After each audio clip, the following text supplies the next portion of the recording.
Ayan, mayroon tayong 4 o 5 saging na saba.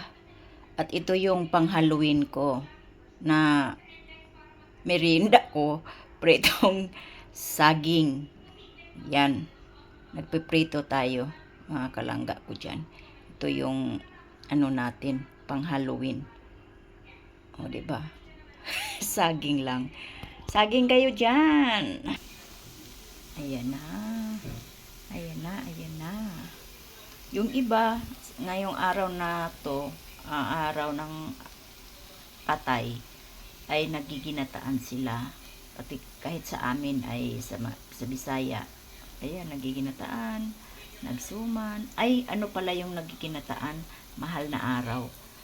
Pag ganito, na All Saints Day, sila. Naggagawa ng suman, bibingka, at kung ano-ano. Yung iba naman nagkakatay ng baboy at binibinta nila. Pero ako dito ay prito lang ng saging na saba, 'di ba? Merienda ko. Ayan, binaliktad na natin siya, oh. Hindi malakas ang apoy niyan. Dahan-dahan lang kasi baka kasi hinog na hinog yung saging ko.